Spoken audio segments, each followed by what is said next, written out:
TV를 보다 보면 토론하는 프로그램들을 우리가 종종 보게 됩니다. 특히 정치적으로 논란이 되는 큰 이슈들이 있을 때 여기저기서 토론들을 많이 합니다. 그런 토론들을 듣고 볼 때마다 느끼는 것이 있습니다. 뭐냐 하면 토론을 통해서는 누구도 설득되지 않는다는 사실입니다. 토론하는 양측이 다 상대방이 아무리 논리적으로 반박을 하고 또 적절한 증거들을 들이대더라도 결코 자기 주장을 철회하지 않습니다. 토론 말미에 자신의 주관을 꺾고 상대방의 주장을 인정하고 받아들이는 경우를 본 적이 한 번도 없는 것 같아요. 오히려 객관적으로 볼 때 토론의 승패가 명확히 드러난 것 같은 그러한 경우에도요, 토론을 다 마치고 나면 서로 자기가 이겼다고 그렇게 우겨댑니다. 성경이 평가하고 있는 우리 사람의 특징이 완악함입니다. 목이 곧은 백성이라고 성경이 그렇게 이야기하죠. 그 대표적인 사람이 애굽의 바로 왕입니다. 바로는 자기 자신에 대해서 그리고 이스라엘의 하나님에 대해서 자기 나름대로의 그러한 생각을 가지고 있었습니다. 그런데 10가지 재앙을 경험하는 동안 객관적으로 보면 하나님에 대한 자신의 생각을 좀 바꿀 만도 한데 온 나라의 장자들이 다 죽고 또 자기 온 군대가 홍해에 빠져 수장될 때까지 하나님의 하나님 되심과 그분의 절대성에 대해 인정하지 않습니다. 그 수많은 증거들에 불구하고 결코 자신의 생각을 굽히지 않습니다. 이게 사람들의 특징입니다. 이스라엘 백성들도 바로와 별반 차이가 없습니다. 광야에서 수많은 하나님에 대한 증거들을 보았습니다. 정말 셀 수 없이 많은 그러한 기적들을 경험했습니다. 이방의 신들을 굴복시키는 하나님의 그 강력한 오른손을 경험했습니다. 그런데도 이스라엘 백성들은 자신들의 삶에 대한 자기의 권리를 포기하지 않았습니다. 주장했습니다. 자기의 뜻을 굽히지 않았습니다. 하나님께 순종하지 않았습니다. 예수님 시대 유대인들을 보면 그들도 역시 그랬습니다. 유대인들은 유대인 나름대로의 그 메시아에 대한 생각이 있었습니다. 자기들이 가지고 있는 자기 종교에 대한 나름대로의 그 생각을 가지고 있었습니다. 예수님께서 그들에게 많은 가르침을 베풀어 주셨죠. 기적도 행하셨죠. 병든 자들을 치유해 주기도 하셨죠. 사망의 세력에 갇힌 자들, 다시 말해서 죽은 자들을 살리고 그들에게 생명을 주기도 하셨습니다. 하나님의 신성을, 예수 그리스도 안에 나타난 하나님의 신성을 많이 보여주셨습니다. 예수님 자신의 삶으로 율법과 선지자의 예언을 성취하시며 예수님 당신이 이스라엘에게 약속된 메시아이심을 증거하셨습니다. 논리적으로 가르치셨고 삶의 증거로 예수님의 하나님 되심과 그의 메시아이심을 증거하였습니다. 그런데 사람들은 그 수많은 증거들을 보고도 자기의 아집을 버리지 않았습니다. 자신들이 가지고 있는 메시아에 대한 생각을 꺾지 않았습니다. 그리고 예수를 인정하지 않았습니다. 예수님의 가르침, 그분의 삶, 그분의 사역이 사람들을 설득시키지 못했어요. 예수님이 사람들을 설득시켜서 믿음에 이르게 하지 못했기 때문에 예수님의 지상 사역을 실패했다고 말할 수 있을까요? 아닙니다. 그렇지 않습니다. 사실 예수님께서 가지고 오신 하나님 나라와 구원, 그 복음은 우리를 설득시키려 하지 않습니다. 복음은 물론 논리적이고 또 우리가 이해할 만하고 깨닫고 이해해야 하는 그러한 것입니다. 하지만 그렇다고 해서 복음이 우리를 설득시키려고 하지는 않습니다.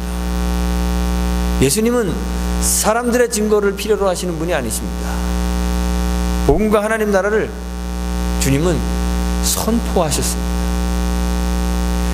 예수님은 제자들에게 하나님 나라에 관한 말씀들을 많이 가르치셨습니다. 그런데 사람들이 예수님의 가르침을 오해했고, 제자들도 예수님의 가르침을 오해했습니다. 그 예를 들어보면 오병이어의 기적을 주님이 일으키셨죠. 그런데 그 기적을 경험하면서 사람들은 그 기적이 가지고 있는 참 의미를 알아채지 못했습니다. 심지어는 예수님이 그 기적에 대해, 그 기적의 참 의미에 대해 설명하시고, 예수님 자신이 세상에 생명을 주는 하늘에서 내려온 산떡이라고 계시하셨는데도 사람들은 그 말씀을 전혀 이해하지 못했습니다. 그래서 예수님을 떠나버렸습니다. 제자들은 비록 예수님을 떠나지는 않았지만 제자들 역시 예수님의 가르치심을 이해하지 못했습니다. 주님이 제자들에게 바리새인과 사두개인들의 누룩을 주의하라 말씀하셨을 때 떡에 관한 가르침이 아닌 것을 알아챘어야 하는데, 제자들은 이 말씀이 떡에 관한 이야기가 아님을 알아채지 못했습니다. 깨닫지 못했습니다. 예수님이 십자가에 돌아가시는 그 마지막 순간까지 제자들은 예수님의 가르침을 이해하지 못했습니다. 그저 예수님이 쟁취할 그 세속 권력을 어떻게 하면 더 많이 가질 수 있을까, 그 욕망에 사로잡혀서 제자들끼리 서로 누가 큰가, 더 높은 자리를 차지하기 위해서, 유리한 위치를 선점하기 위해서 암투를 벌였죠. 예수님이 가져오실 그 하나님 나라를 전혀 이해하지 못하여서요, 심지어는 예수님을 팔아넘긴 제자도 있습니다. 예수가 잡힐 때 모든 제자들이 다 뿔뿔이 흩어져 도망쳐버리고 말았습니다.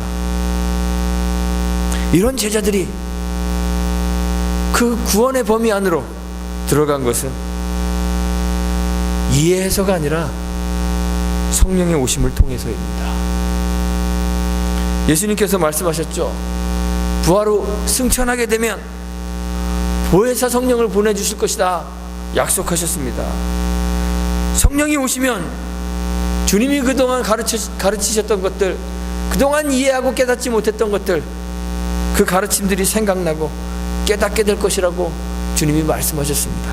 그리고 정말 성령이 제자들 가운데 오셔서 그들 속에 내주하시게 되자 주님의 말씀을 깨닫고 비로소 이해하게 되었습니다. 복음의 말씀은요, 복음을 듣는 사람들을 설득하는 것이 아니라 선포하는 것입니다. 사람들이 듣고 이해하든지 혹 이해하지 못하든지 사실 그것이 우리가 신경 써야 할 문제가 아닙니다. 중요한 것은 복음이 온 세계에 들려지는 것입니다. 선포되는 것입니다. 세상이 존재하는 이유가 무엇이죠?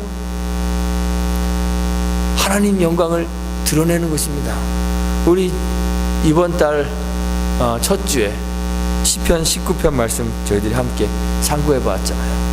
하늘이 하나님의 영광을 선포하고 궁창이 그 손으로 하신 일을 나타낸다고 했습니다. 날은 날에게 전하고 밤은 밤에게 지식을 전합니다. 그런데 언어도 없고 들리는 소리도 없습니다. 그런데 그 소리가 온 땅에 통하고 그 말씀이 세계 끝까지 이른다고 했습니다. 세계 중심에 우리가 착각하죠. 사람이 있는 것처럼. 세계 중심에 사람이 있지 않습니다. 세상이 존재하는 이유가 사람 때문이 아닙니다. 복음과 하나님 나라가 전파되고 하나님의 영광이 드러나는 것, 우리를 위해서가 아닙니다. 하나님 나라가 우리의 이해에 달려있지 않습니다. 모든 것의 유일한 목적은 하나님이시고 그 하나님의 영광을 지향합니다. 복음이 전파되는 건 역시 사람들을 설득시켜서 맛있는 음식이 가득한 곳으로 들여보내기 위해서가 아닙니다. 하나님의 영광이 온 세계에 가득하기 위하여 복음이 선포되는 것입니다. 복음은 사람들이 듣든지 듣지 않든지 이해하든지 거부하든지 상관없이 온 세계에 들려져야 하는 것입니다. 그래서 복음을 전하는 것이에요. 바울과 바나바의 그 비시디아 안디옥에서의 그 사역은 언뜻 보면 실패한 것처럼 보일 수도 있습니다. 비시디아 안디옥에서 그 첫 안식일에 바울이 하나님 말씀을 강론하였습니다. 이스라엘의 역사를 이야기하고 또 하나님께서 아브라함과 다윗과 맺으셨던 그 언약을 이야기합니다. 그 언약을 통해서 예수의 메시아 되심과 또 예수를 통한 구원을 사람들에게 전파했습니다. 바울의 가르침이 이성과 논리에 부합하는 것이었습니다. 그래서 많은 유대인들과 유대교에 입교한 경건한 사람들에게 옳게 받아들여졌죠. 그래서 사람들이 이 바울에게 부탁합니다. 다음 안식일에도 오늘 전한 이 말씀을 다시 듣게 해주시오. 복음을 요청했습니다. 그리고 그 다음 안식일이 돌아왔을 때 온 성이 거의 다 바울의 그 이야기를 듣기 위하여, 바울이 전하는 하나님 말씀을 듣기 위하여 모였습니다. 그런데 이 바울의 논리적이고 확신에 찬 이 가르침이 모든 사람들을 설득하여서 그들을 믿음으로 인도한 것은 아닙니다.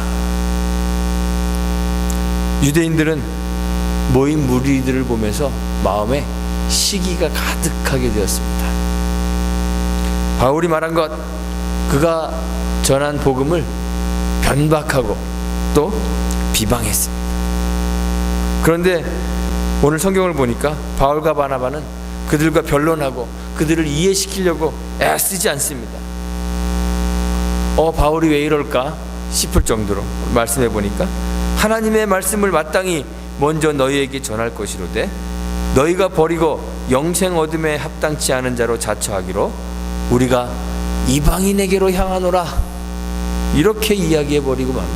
그리고 그 복음의 방향을 유대인들에게서 이방인에게로 향하게 하였습니다. 그리고 누가가 이 바울의 사역을 평가하기를 말씀해 보니까 이방인들이 듣고 기뻐하여 하나님의 말씀을 찬송하며 영생을 주시기로 작정된 자는 다 믿더라, 이렇게 기록하고 있습니다. 신앙하는 데 있어서 하나님 말씀에 대한 이해는 대단히 중요합니다. 그래서 제가 여러분들에게 될 수 있으면 쉽게 가르치고 이해할 수 있도록 하려고 성경도 공부하고 말씀도 전파하는 거예요. 그런데 깨달아야 하는 것이 있습니다. 이해가 믿음은 아닙니다. 복음을 전하고 받아들이는데 복음 전도의 대상자들을 설득하고 이해하게 하는 것이 대단히 중요할 수 있습니다.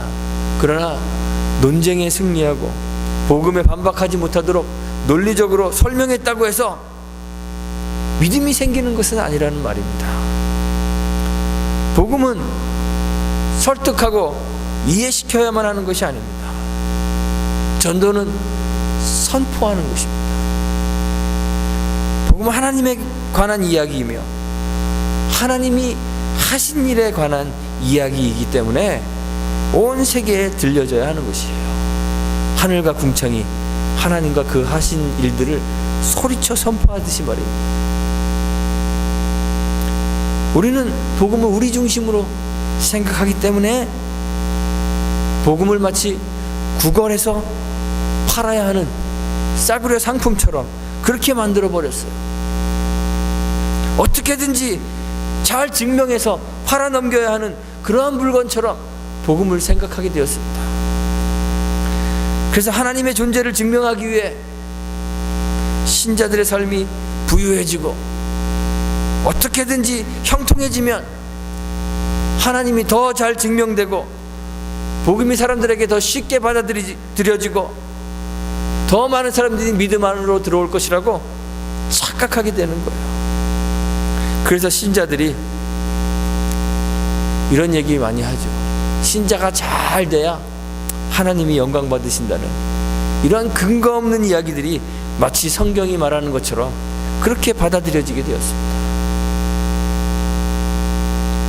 우리가 세상 사람들로 하여금 어떻게든지 복음을 받아들이게 해야 하는 것, 복음을 말하고 전해야 하는 것은 세상이 영원한 죽음 가운데 처해져 있는 비참한 지경에 있고 예수 그리스도의 복음 외에는 그 비참함으로부터 벗어날 길이 없기 때문에 그렇게 하는 것이지, 더 잘 설득해야 복음이 받아들여지기 때문은 아닙니다. 복음은 칼날과 같습니다. 우리에게 결단을 요구합니다. 받아들이거나 거부하거나 결단하게 합니다. 우리의 이해력에 관계없이 복음 자체의 생명력이 우리에게 결단을 요구하는 것이에요. 그래서 우리는 세상을 설득하기 위해서가 아니라 세상이 삶과 죽음의 그 경계 앞에 서도록 복음을 선포하는 것이에요. 우리가 복음을 선포하면 세상이 그 말씀의 칼날 앞에 서게 되는 것입니다. 이것이 우리가 복음을 전해야 하는 이유입니다. 언제 어디서나 복음을 말씀하십시오. 복음을 이야기하십시오. 세상의 지혜가 너무 지혜로워져서, 그리고 자기 지식에 대한 자부심이 너무 강해서 아마 여러분들이 복음을 이야기해도 복음을 듣지 않고 마치 이 1세기의 이방인들처럼 복음을 어리석은 것이라고 비웃을 수 있습니다. 그럴 것입니다. 이런 세상 앞에 서면요, 말주변이 없어서 혹은 복음을 논리적으로 설명할 능력이 없어서 복음을 전하는 것이 주저될 것입니다. 그런데 복음을 이해시킬 능력이 없다고 미리 포기하지 마십시오. 세상이 듣든지 아니면 귀를 막든지, 세상이 깨닫고 이해하든지 아니면 비난하고 비웃든지 개의치 말고 여러분들의 말로, 여러분들의 삶으로 복음을 선포하십시오. 하나님의 말씀이 오늘 성경의 말씀처럼 온 지경에 두루 퍼지게 하십시오. 그러면 성령께서 우리가 그 선포한 복음의 말씀과 함께 역사하셔서 세상을 복음의 그 칼날 앞에 서게 하고 영생을 주시기로 작정하신 모든 사람에게 복음을 깨닫게 하고 받아들이게 하고 이해하게 하고 믿음에 이르게 하실 것입니다. 복음을 전하고 난 후에 열매가 잘 나타나지 않는다고 실망하지도 마십시오. 이해와 설득이 믿음이 아니기 때문에, 믿음은 사람이 하는 것이 아닙니다. 성령이 하시는 것입니다. 우리가 복음을 선포하면 성령과 함께하는 하나님의 말씀이 사람들 속에서 역사하여 정해진 때에, 하나님이 작정하신 그때에 열매를 맺게 하실 것입니다. 열매가 없다 하더라도 복음은 세상에 들려져야 하는 것이기 때문에 끊임없이 말하고 복음의 삶을 살아서 삶으로 복음을 선포하시기 바랍니다. 믿음은 우리 안에서 시작하는 어떤 것이 아니기 때문에 기적이나 신비한 체험이 우리에게 믿음을 주지 못합니다. 그러한 증거들이 복음을 받아들이는 그러한 조건이 되지 못합니다. 성경에서 기적을 체험했던 수많은 사람들이 믿음에 이르지 못했음을 보도해주고 있습니다. 예수님으로부터 기적을 체험했던 사람들, 병 고침을 받았던 사람들, 주님을 떠나고 말았습니다. 믿음을 가지는 것, 하나님 나라의 백성이 되는 것은 체험하는 것이 아니라 성령께서 하시는 것입니다. 우리는 보통 성령을 이야기하면요, 성령 그러면 가장 먼저 성령의 은사나 신비한 체험을 생각합니다. 성령 받았어 그러면 뭐 어떤 사람이 갑자기 헷가닥해서 막 방언 말하고 예언도 하고 막 기도하면서 뒤로 넘어도 가고 그런 것을 보면서 성령 받았다 그럽니다. 그런데 그렇지 않습니다. 이제부터는 성령 하면 말씀을 생각해야 합니다. 성령은 말씀과 함께 역사하십니다. 성령께서는 말씀이신 그리스도의 영이시기 때문에 항상 말씀과 함께 일하십니다. 말씀을 깨닫게 하고 이해하게 하십니다. 말씀이 우리 안에서 자라게 하고 말씀대로 살도록 결단하게 합니다. 그것이 성령 받은 것이죠. 성령은, 말씀은 우리의 세속적 지혜와 지식으로 이해되는 것이 아닙니다. 선포된 말씀 안에는 성령과 함께 생명력이 있습니다. 살았고 운동력이 있어서 좌우의 날선 어떤 것보다 예리합니다. 말씀이 성령과 함께 역사하여 말씀을 듣고 읽고 묵상할 때 우리를 믿음으로 인도하는 것이에요. 우리는 복음을 선포할 뿐만 아니라 복음의 삶을 살아야 하는 것입니다. 하나님의 나라를 기적과 체험으로 경험하려고 하지 말고 병 고치거나 또는 위기를 극복하거나 내가 가지고 있는 삶의 문제를 해결하는 것 같은 체험이 우리를 믿음으로 인도하지 못한다는 사실을 기억하시기 바랍니다. 그리고 하나님의 말씀을 통해 믿음에 이르고 믿음의 삶을 살게 되시기를 간절히 바랍니다. 말씀을 듣고 읽고 묵상하여 성령의 인도하심을 받아 우리 모두가 믿음에 이르고 또 복음의 삶을 살며 하나님의 나라를 경험하고 또 그 복음을 전파하는 저와 여러분들이 되시기를 주님의 이름으로 축원드리고 부탁드리겠습니다. 같이 기도하겠습니다.